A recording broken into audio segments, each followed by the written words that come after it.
Okay, this is David I, and welcome to the Debug Tips and Tricks session, Effective Multi-Device App Debugging Strategies for Win32, Win64, OS X, iOS, and Android. And I'm here with members of the debugger and compiler team.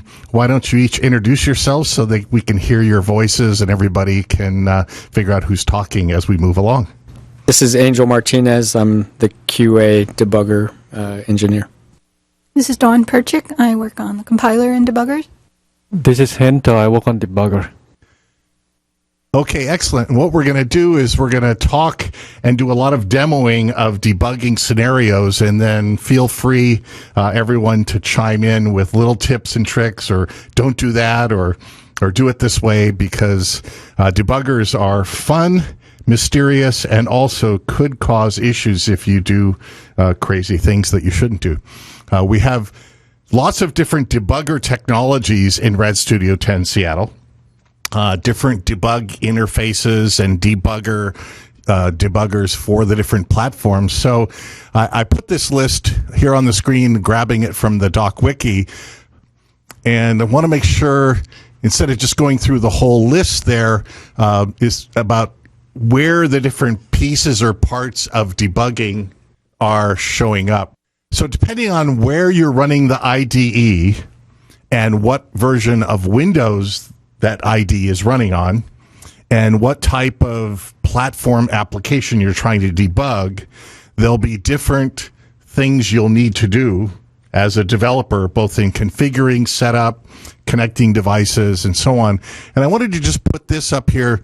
If there were any comments about, think of the IDE, or I think of the IDE as the sort of commanding interface for debugging. It has the different views that you see when you're debugging applications. It has the menu items that, in a sense, send commands to debuggers to do things, to get values, to set values, to stop at a breakpoint and bring back to the IDE. And I sometimes get confused about where is the debug kernel or the debug engine running. So in Win32 or Win64, we have our IDE, and what are we doing? Are we calling into the Windows operating system debug hooks? So the application is running in its memory space that applications run on. Where is the actual debug engine or debugger part? Is that in the operating system, in the platform, or is that something we provide? The debugger kernel itself, in this case, we run in Windows, and then we do calling the Windows API to do debug stuff. Okay. So what about for OS X? OS X, the debugger engine itself, it runs in the Mac machine. So we're calling Mac API, well, OS X API. So the IDE talk to the Mac machine through the PAServer. And for iOS 32 or 64? iOS 32, 64, the debug engine itself on the device itself. Okay. And then we, from the Mac, talking to the device using its protocol, and then we debug it that way.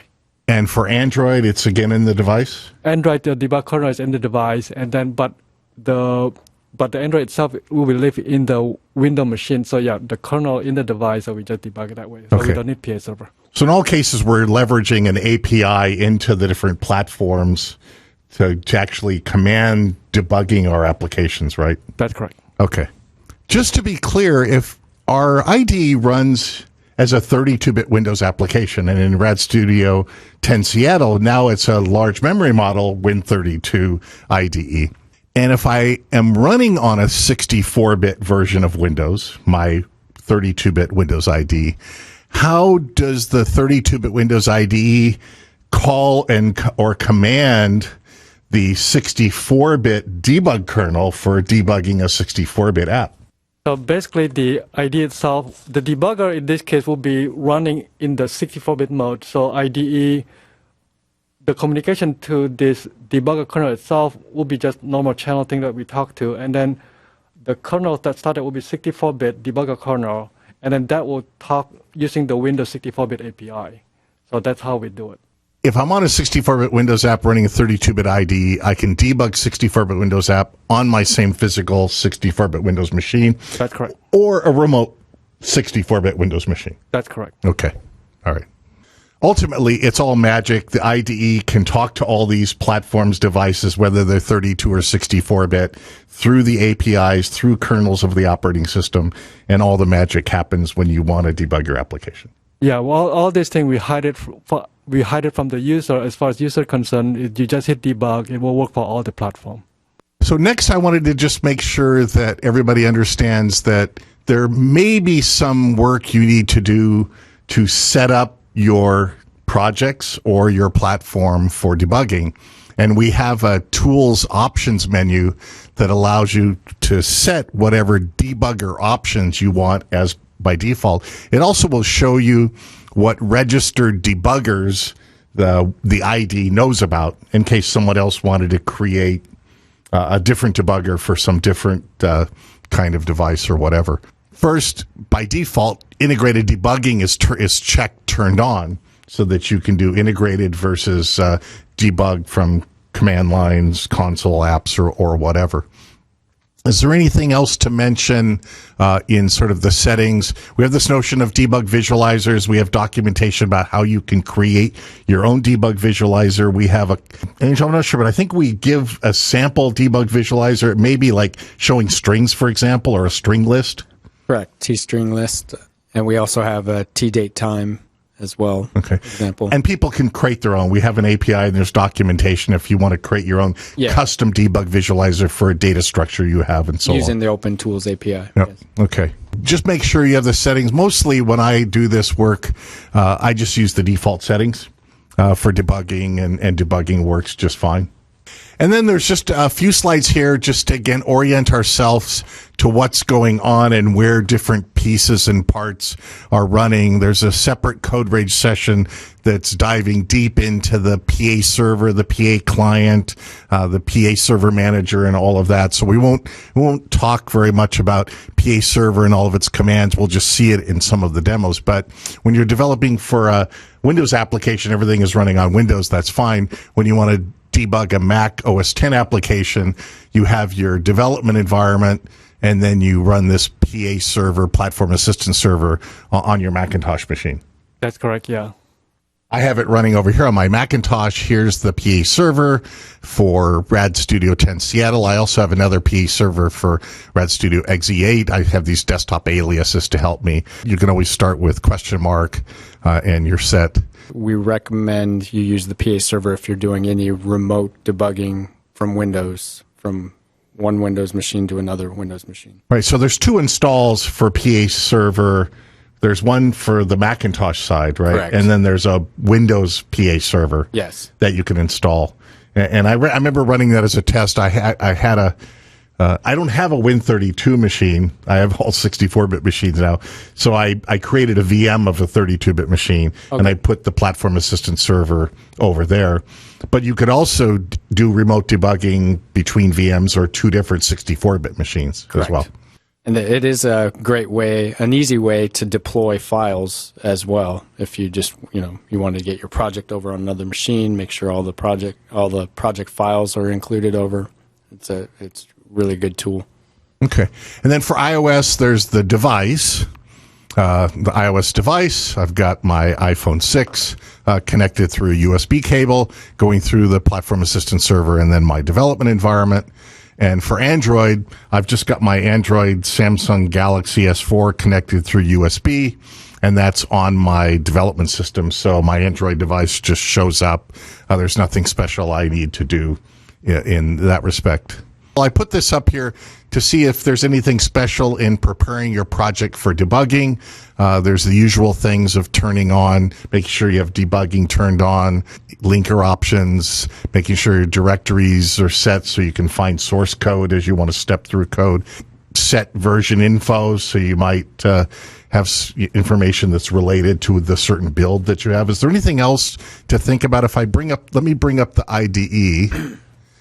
There's a Pascal project. Let's enable that. So if I go to project options for Delphi, there's I think I've just got my my paths, my output directories, compiling, linking. I think I've got debug information turned on, true.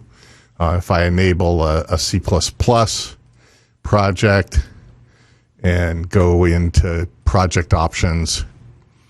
And now it's go into C++ compiler. I think enabling sections, RTTI. Let's see, debugging. I've got debug information and debug line number information are on by default. Is there anything else special? On the Delphi side, they're under the compiler. There are a couple of debug options as well. And I'd like to point out that if you are doing any remote Win32 debugging, you do need to include use or generate RSM, the remote symbol file for debugging, and that has to be included in your deployment.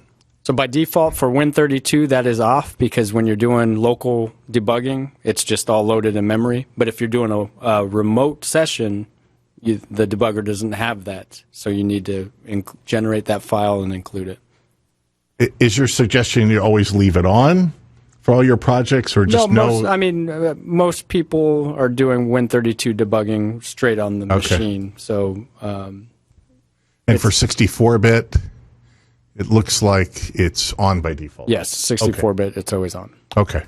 I'm just going to put this up real fast. A couple things about debugger windows and commands, and we're going to switch to the IDE and take a look at a bunch of these different windows. Just under View Debug Windows, there's lots of different debug windows that you can bring on, including the CPU window, the floating point unit, the FPU window, and so on. So those are there. There's lots of different run commands. First, run with debugging versus run without debugging, which won't do any debugging. You can pass parameters if you're building console apps and other kinds of apps that are going to look for command line parameters. Then there's step over, trace into, trace the next source line, run to cursor if you point somewhere, run until return. If you've moved around, take me back to the current execution point. You can pause debugging. There's buttons on the command line. So there under the run menu, you'll find all sorts of commands for your debugging session. And some of them, like F8, F7, have hotkeys that you can just sit there, step into, step over, and so on. And with that, let's go and spend the rest of our time in the IDE. Okay, so I've got different projects here in the IDE. These happen to be parallel programming projects. I have Delphi and C++ Builder projects. Why don't we start with the C++ project? Again, under View, Debug Windows, we see the different debug windows. And then when we're actually debugging, the CPU windows we can bring up as well. The other thing is under the layout, there is a debug layout that's chosen. You can create your own custom layouts. This is the default debug layout, which has a call stack, watch list, local variables wherever you are, event log, and then just your project menu. Again, you can customize your own debug layout if you want. So if we start with the default layout, and let's put a breakpoint, for example, in this method, which is on button 2, and make sure that I'm in the right programming language. Now, again, if you hit run, you're not going to do debugging. So everybody knows it's the run with debugging as opposed to run without debugging. You can also right mouse click in the project window and say run or run without debugging over here.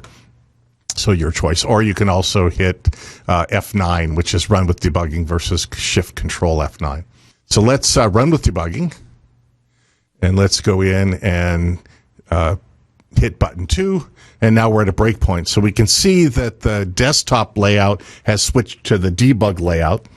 And we can see some modules are being loaded. This is local variables, the self pointer, C++, we'd see this pointer. This is the call stack, how we got to this point. We don't have any watch variables right now. The other thing to note is for debugging, you can hover over the breakpoint you hit and see what condition happened. There's lots of debug options. You could right mouse click and bring up the breakpoint properties where you can set a condition. Is there anything special in either programming language about what kind of conditions, like a variable greater than 10, one variable less than another? Is there a limit to the kinds of conditions we can put there between Object Pascal or C++? There's no limit. Just put any expression you want, so that should be okay. We can also set a breakpoint in a specific thread. Here's a bunch of threads going on. I always get lost in how to identify what these threads are. and what they might be doing? Is there any advice for developers? If you name the thread, I believe that we perhaps show the name. But in any case, you can go to the thread view under message pane. We were on the vet log. Here's breakpoint list. We have that one breakpoint. Here's the thread status. Okay. Yeah, that will be the thread number that associated with the thread that show up in that list. So as you click on the thread, it will show you where the call stack is. If you name the thread itself, then you will be able to name associated with the thread number. Okay. So like if I know this is my main application thread, yeah, for example? You can name it, yeah. In Delphi, you can name it through your program itself to name the thread itself. Okay. So I don't know what all these threads are. I'm not sure what they are. Yeah, so if you click on it, look at the call stack, you'll know what's going on. But most of it will be the window thread, and then some of them will be your program thread. It really depends on how many threads you have. So if you have a thread running, you pretty much be able to recognize them by seeing the call stack. Okay. Yeah, when you look at the call stack, you'll see if it's nothing that you're familiar with. Yep. I mean, not your code itself. That for sure will be OS thread, yeah. While we're here, we're in our CPU view, and we're showing this is an entry point and some code. We've got the registers, the flags, and memory over here. You can do terrible things in CPU viewers if you want. You can go and change the values of registers. Like here's the instruction point. I could change. Yeah, you really have to be careful because if you know what you're doing, that's okay. But if you change to be something else, that potentially might just crash your app. So it really depends on what you're doing. So you can move the execution point. Yeah, you can move the execution point, but sometimes you have to be careful because if the variable that you expect on the stack has not been pushed yet, when you do something else, potentially might mess up your code too. So yeah, I think the only time I've done a new execution point is if I had a line of code in my own program that didn't have any real side effects that I didn't want to execute because I forgot to remove it, and I didn't want to go back and have to do a rebuild as I've been debugging along. I just wanted to skip an instruction, so I go down to the next source code statement that I trust doesn't skip any bad stuff and say, okay, start executing or stepping from that point.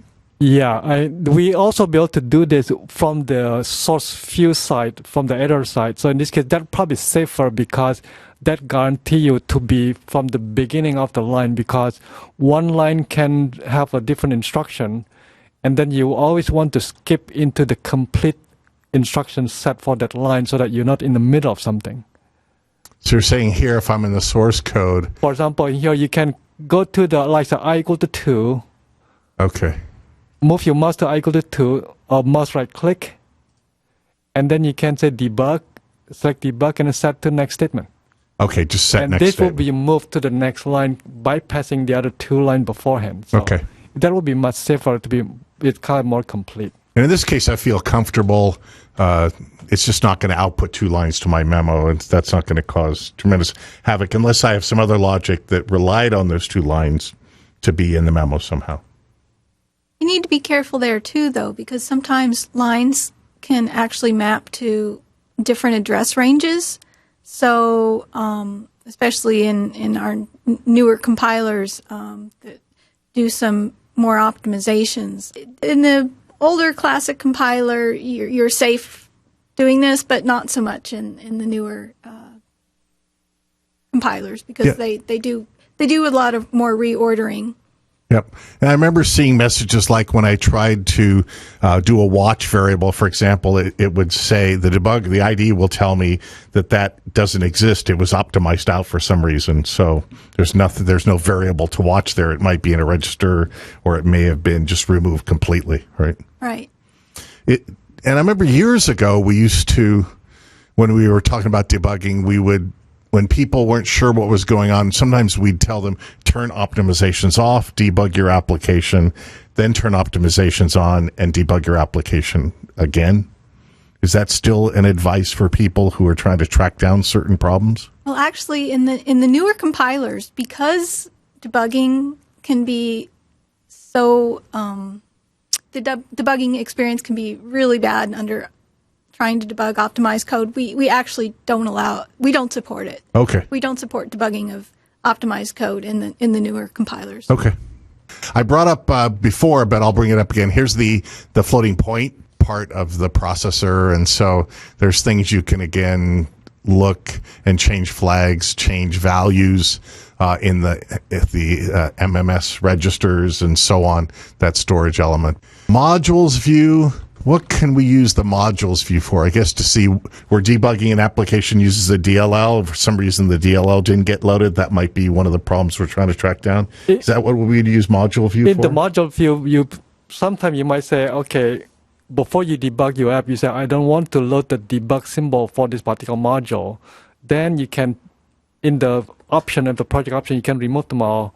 And then as the module gets loaded, after you debug, you can say mouse right click to say, I want to reload this module again. Now the debug, if you do have debug symbol at this point, we will reload it again so you can see the debug symbol then. Okay. There's a few right mouse click options in the module view. Break when the module gets loaded so you can see, oh, it did get loaded. Angel?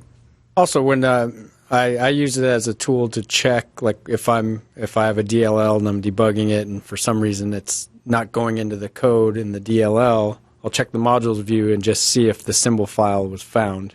And there's this here reload symbol table. It still has to have debug information. Is that right? Yeah, reload symbol table. We'll try to reload your module, but if you don't have debug symbol, we won't do anything. But if you do, now suddenly this module will be reloaded again with the debug symbol. And the way to tell if it has debug information is the little dots over in the side will be blue.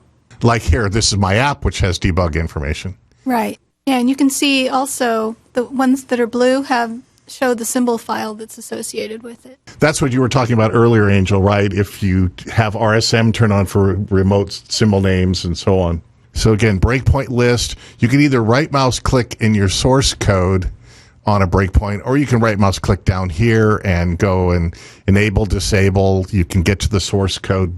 So if you've been scrolling around in your code, you can do the breakpoint properties. You can add or delete or enable all. You can also build logic. Let's go back to breakpoint properties because there's lots you can do here. For example, again, we talked about breaking in a thread or not setting a breakpoint in a thread. If you're doing a multi-threaded app where threads of the same code are being executed and you want to find there's one specific that's causing some problem for some reason, you can say only break in that specific thread or a couple of threads and see what's going on. Pass count just means how many times. If you want to skip the breakpoint 100 times, 500 times because it's happening on the 501th time or whatever, you don't want to be sitting there having to say continue, continue, continue, and so on.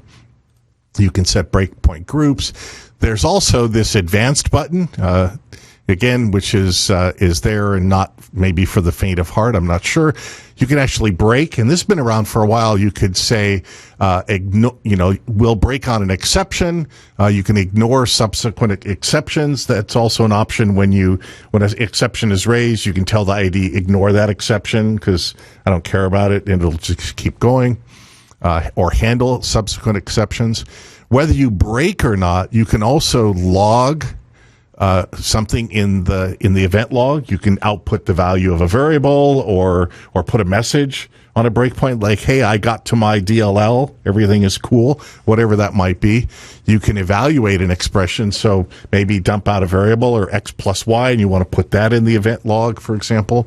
You can evaluate an expression. You can enable a group, disable a group, log the call stack, either the entire stack versus partial stack. Choose the number of frames. Okay, and the default is 5. Can I call methods inside of evaluate expression? Yeah, you can, but sometimes some method, if they have a side effect of doing something like a stuck there, whatever, you might have some problems. So it really depends on if the function, for example, should be safe to call, but sometimes your function calling something else eventually might cause like a deadlock, whatever. So you have to be careful when you use the function call. Yeah. We're at this breakpoint. And I think, Ken, you were telling me one thing here where I could bring up the debug window, for example, go to CPU windows, yep. Yeah, and then bring up the memory windows. Okay. The idea was, and then you say, go to the address. Go to the address of a variable like I. And then now we can step over the code, and there it executed our assignment statement. And so this little memory viewer is doing the right thing. And then if we go here, right? We see it in memory changing. It shows up in the local variables because I is a local variable, so I can see the value over here as well. Yeah, so this is useful for you. For example, you want to know when this variable changed, and then so as you step the code, you know you have a bug because this value has been changed to something else. So, but you want to know where it changed, so you can do this way to figure out. So as we are here now, we can say set next statement. So if I go put the cursor somewhere else. Set next statement. Okay, so that means now move. At that point, it's moved the execution point. I can step along and do things correct. as well. We can see in memory here, it's a simple variable. This is an integer, or if it was C++, an int type. Is this memory view better for other types of variables besides just simple types? Well, actually, this technique is good for if you want to watch a block of memory. But if all you wanted to do is just watch a simple variable, it's actually easier just to add it to the watch view itself. Or if it's a local variable, it's already showing up in the local variable. Right. But we can right mouse click, go debug, and add watch wherever the cursor is, and now we see it up there as well. Yep. Right. So that's an easier way to watch just simple things. But the memory view is great if you want to see what happens to a chunk of memory that's maybe getting overwritten, and you want to know when it's getting overwritten. You can step through and watch it change. Okay. So if I did what? If I went in here and said go to self as a pointer, if something's happening to the instance, in this case of my form, for example, something's corrupting it, so I'd see something changing maybe somewhere in memory there. Right.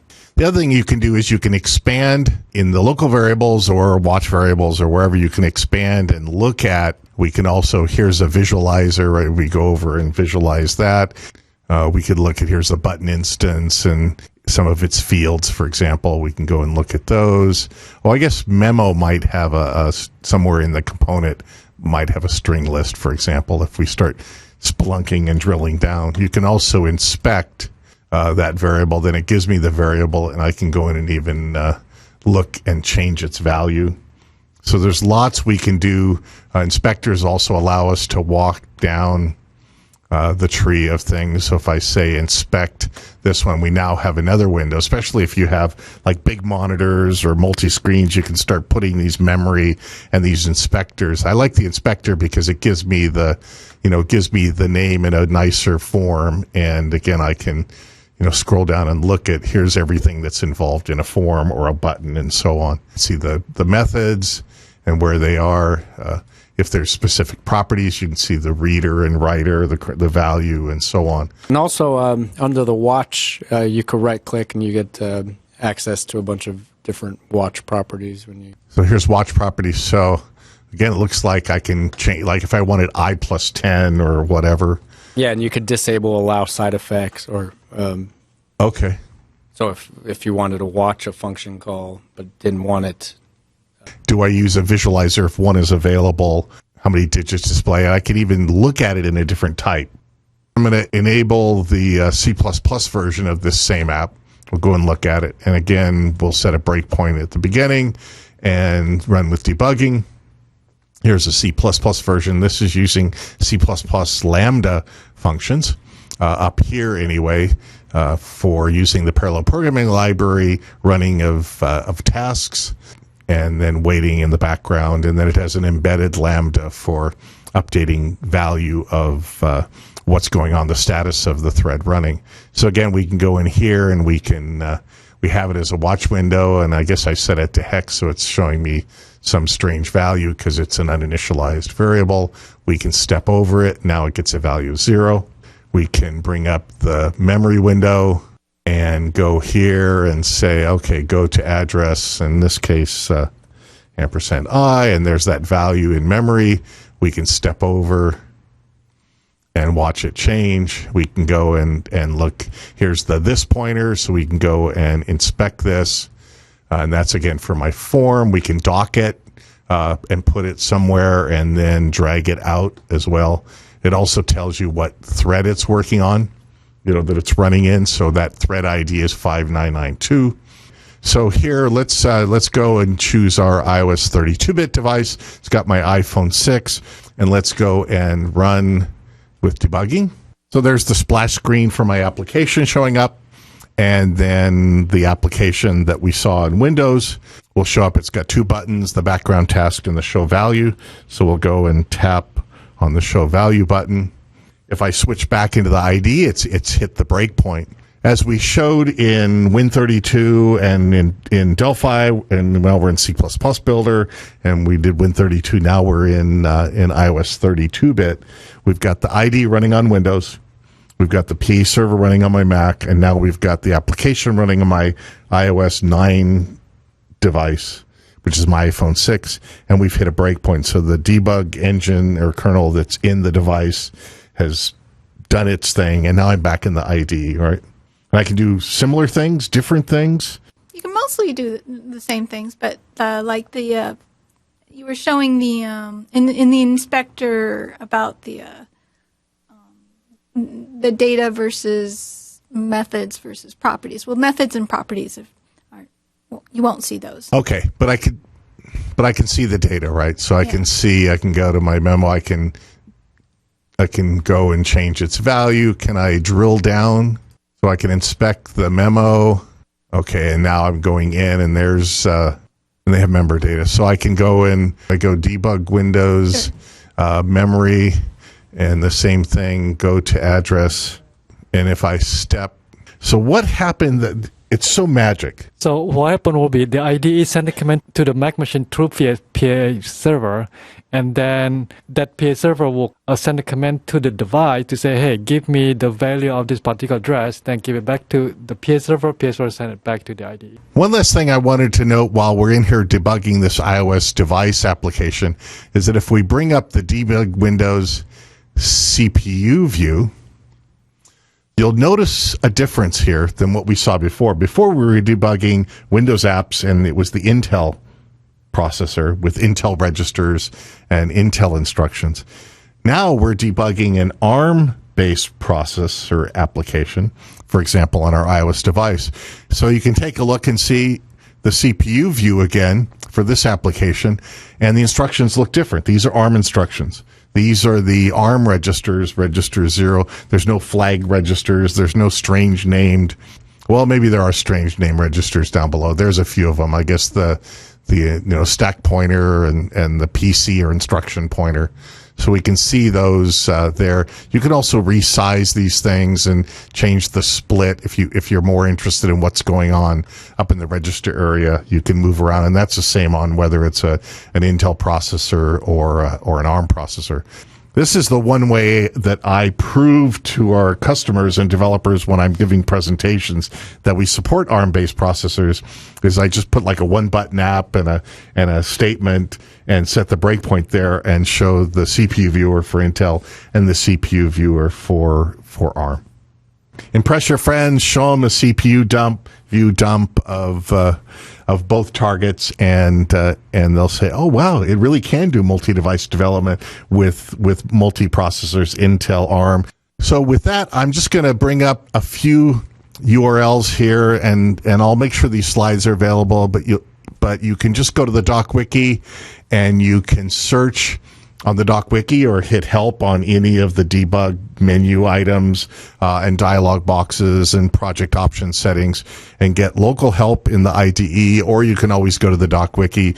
There's an index on the doc wiki for the debugging topics, how to use the debugger, preparing for debugging, how to use tooltips when you're hovering over your variables in the ID when you're in a debug session to see the values, adding watches and so on. There's also a bunch of see alsos that are there. So there's a lot of information available, the overview of the debugging process. There's even a whole separate section about debugging multi-device applications if you're going to be building Android, iOS, OS X, Windows apps using FireMonkey. So at this point, let's turn it over to your questions and see what kind of questions you have on the mysterious and rocket science world of debugging Windows and multi-device apps.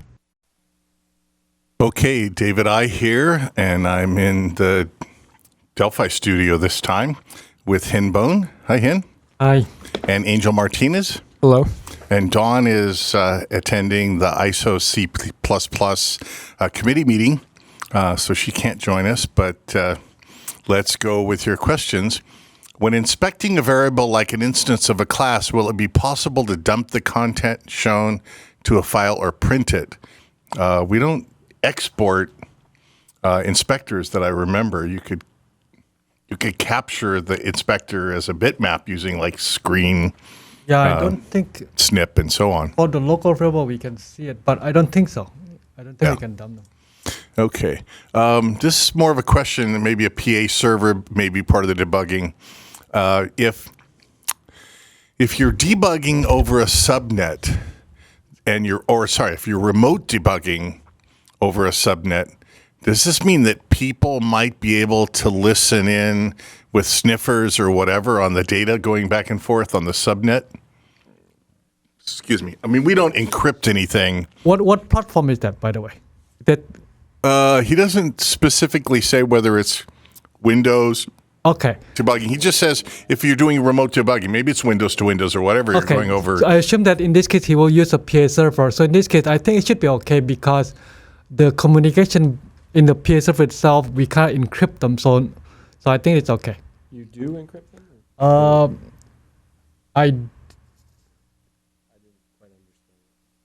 I think the communication part itself, the data that show up, I think it's nobody can get into the get to the net the packet to look at them, but it should be safe. Put it that way. I mean, if it's inside of your firewall, you're on a private domain. I suppose someone could remote debug. Can you remote debug a server that's across the country or the planet? As long as it's within the firewall, yes, it should be okay. Okay. Within the network should be fine. Okay. How do you name threads in code? For Delphi, there's information in the doc wiki for how you can name a thread and have it show up From the source code, yes. in the debug thread window, in the source code. And I'll look that up. I think it's name thread for debug or something like that. But I'll look in the doc wiki. Just search for like name thread for debugging, and you'll find the method. That, yeah. Yeah. And you can get the class name. You can get the name of the thread, or you can just set the name of the thread. You can also, I think from that thread object itself, you can set the name. T-thread, yeah. So look at T-thread class, and you'll find a method called name thread for debugging. Something like that. Okay. Yep. Let's see. What needs to be done to debug an Android application over USB from Windows? It's not working. Well, there's several things. Number one, you need to make sure you have the correct USB driver for your Android device so that it shows up as an Android ADB interface device. One thing I found that when with my Samsung Galaxy is if I plug it into Windows, Microsoft installs their own driver thinking it's like a composite device, meaning for like playing music and videos and whatever, and grabbing files from. So you need to uninstall. If it shows up in you go to devices, device manager, and if it shows up as a composite device, your Android phone or tablet, uninstall that driver and don't plug your device in. Unplug your device. Go to Google, search Google, go to Google, and get the latest USB Android debugging driver. And install that, and then plug your device in, and then it will show up as an Android ADB device, meaning ADB meaning Android debugging. And also on your device, you make sure that you have enable USB debugging, has to be on. Yeah. So the way you can do that is if you haven't already set up your device for debugging, you go to About the Device and go down to the build number, I believe it is, and you tap it 7 times. That it's dependent on the device. Okay. So each device is a little bit different. Yes.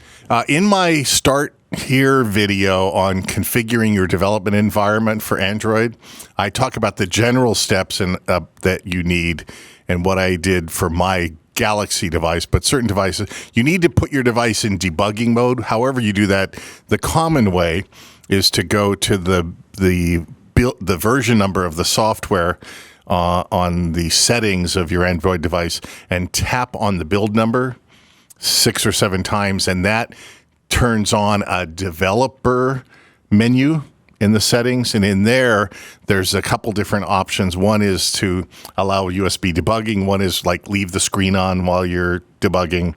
That'll bring up, but search for your device debugging, how to set up your device for debugging. But if your device doesn't show up as an ADB device in your device manager, then you've got, if you're using Microsoft Windows, you've got Microsoft's USB Android driver, which is not an ADB interface driver, because the way the IDE talks to the Android is through the ADB. ADB, yeah. And also, when you do your setup for your Android SDK and tools, you need to make sure that you've installed, when you do that, when you first install, you can do a build of an Android application, and it will pop up and say, you don't have some of the tools configured, and it will go and get the right tools for you so that you have the right tools for debugging installed as part of your system, and that the IDE knows where to find them.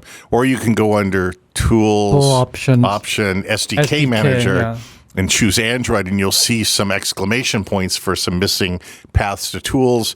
You can go to the SDK Manager, download like whatever you want, Android 5, the tools, whatever it is your device is running, and then those paths will be valid. Yeah, there's two parts of it. One is for NDK, and then one is for the SDK. Yeah. Yep. So those are all the steps. But take a look at my on the start here. It's under the welcome page. If you've turned off, go view welcome page. Go to the start here tab. There's a video. I've done several videos. One is setting up your environment for iOS and OS 10 debugging or development. The other one is setting up your environment for Android development. Okay. And I go through all the steps there. Let's see. String inspector truncates long memory strings. Any workaround?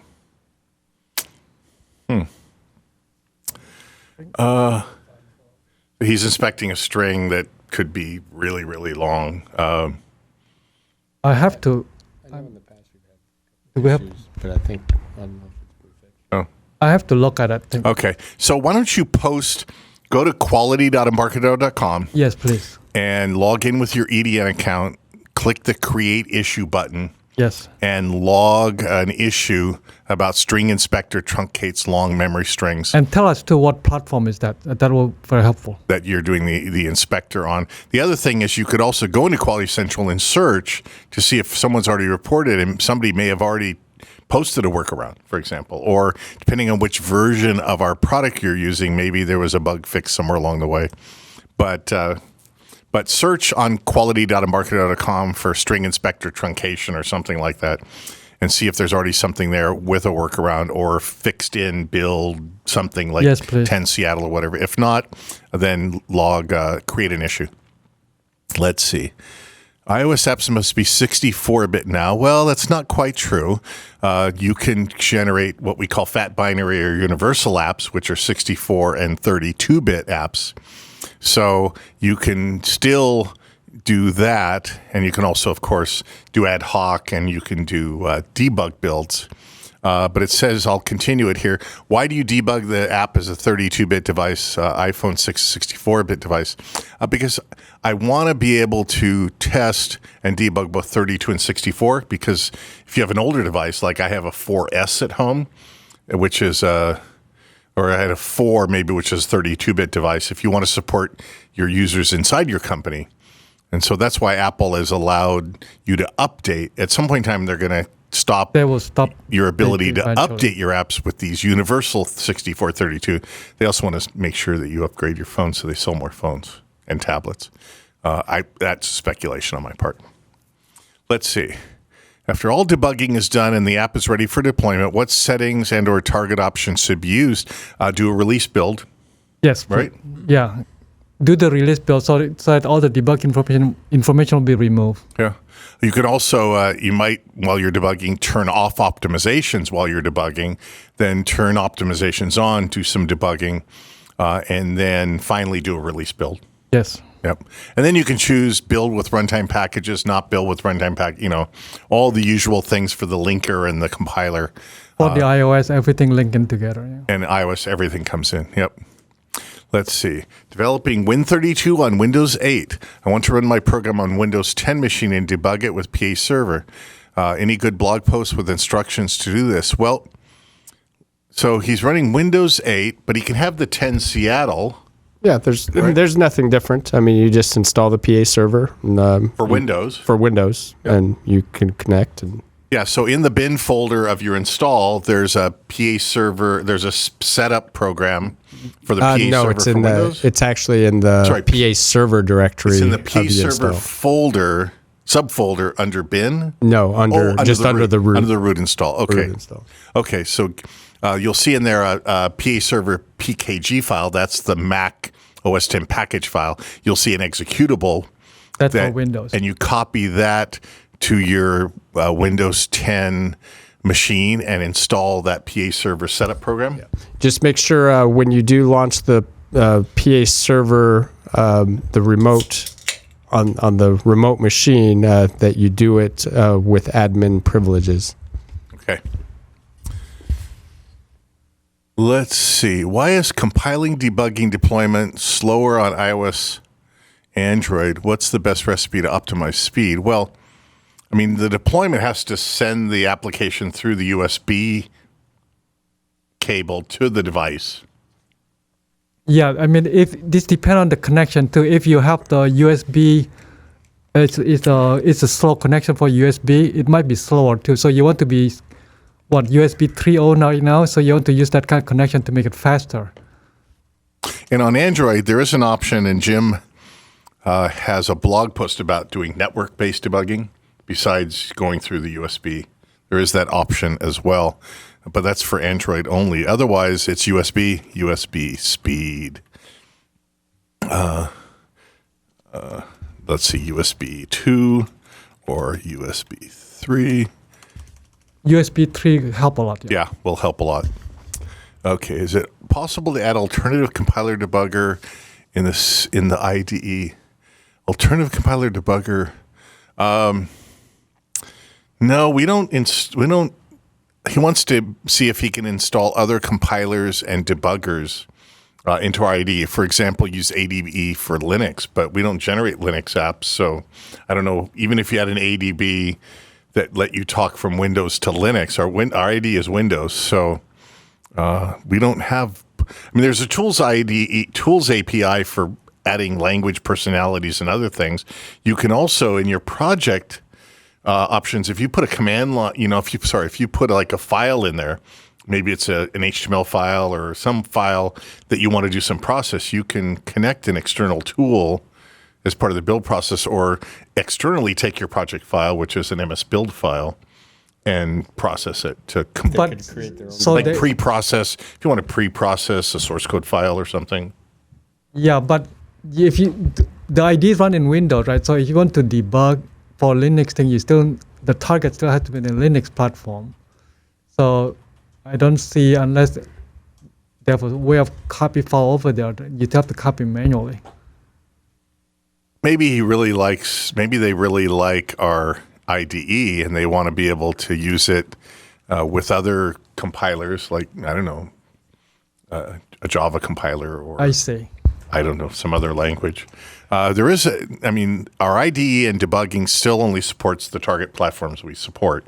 Yes. There is a tools API, tools/IDE API.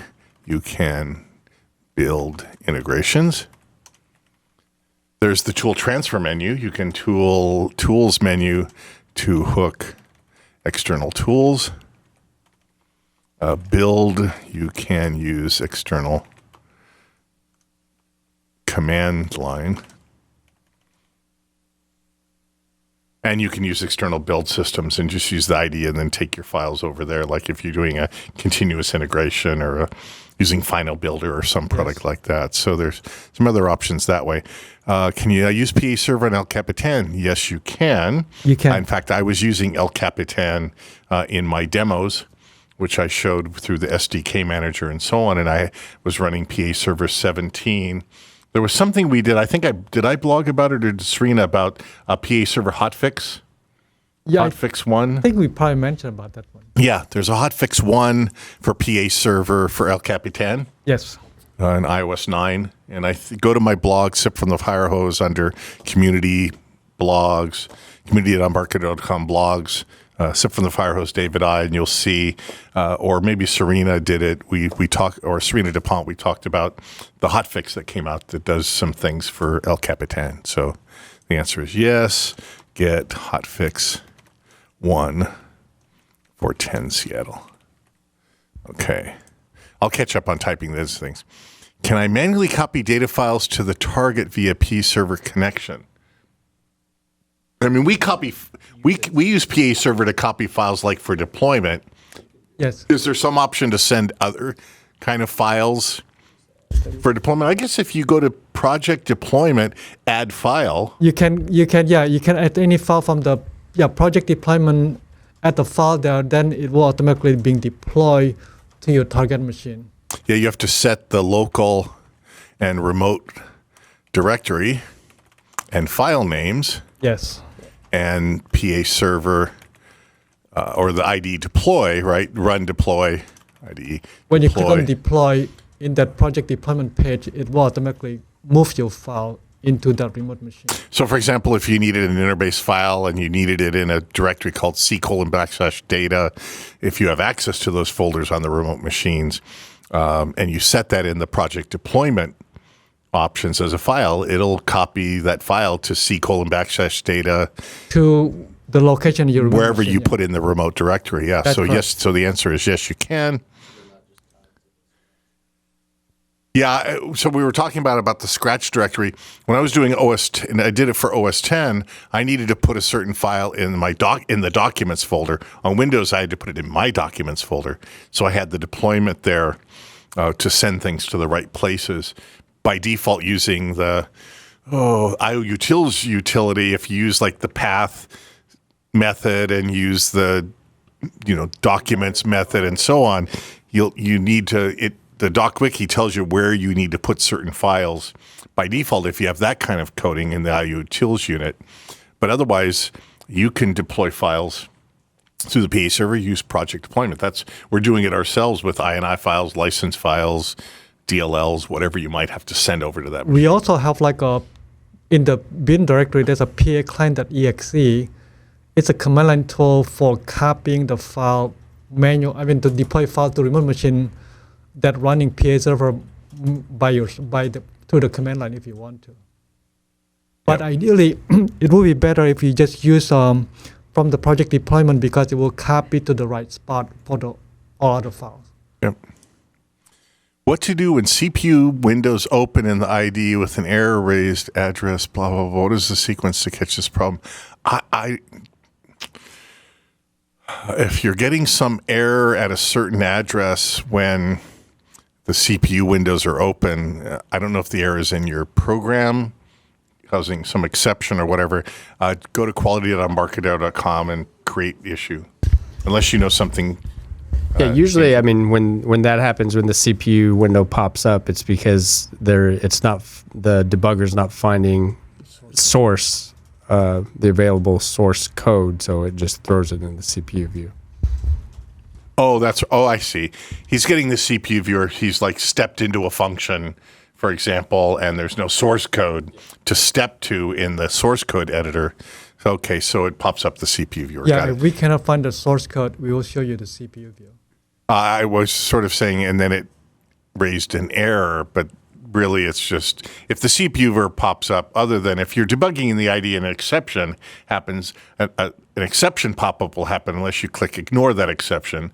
And I think the exception also shows up in the message window. It's a good way to find out if there's an exception. Like if your iOS app doesn't start up or the splash screen starts up and it crashes, the best way, if you're on a run deploy, is to run it with debug, and the IDE will report the exception coming from the target device, so that you can at least see what's happening. Versus, and then when the exception dialog shows up, when you hit the break, if you do have a source code, it will show you the source code. Otherwise, it will bring you to CPU view.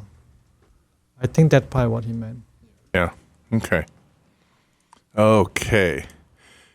What steps do you suggest for memory leaks debugging? There are some tools. AQTime from SmartBear will track memory leaks. There are other tools for tracking memory leaks. Find a memory leak tool that you like. Some people use code site logging to log information about when things are created and maybe something's not being freed. But AQTime does leak detection on Windows. Okay. Any application note how I can provide the IPA package for deployment in the Enterprise App Store? Well, so they have an Enterprise App Store versus the App Store. So what you do is you still build an App Store app, which creates an IPA file. That's correct. And then whatever it is, I don't have an Enterprise Store. So read the information from Apple on how to deploy the IPA file, which will be in your wherever your project is, release, the name of your project, the release folder, there'll be an IPA file in there. Yeah, and then you'll just probably just go through the application loader, the Apple tool. Yeah, read Apple's documentation about, we generate the IPA file. Yeah, when you set the target to application store, you will generate the IPA file. You can find it in the Mac machine, and also where the PAServer is running, you also can find it in your release or debug directory. Most likely you end up using release configuration. In this case, will be in the release directory. You should see IPA file over there.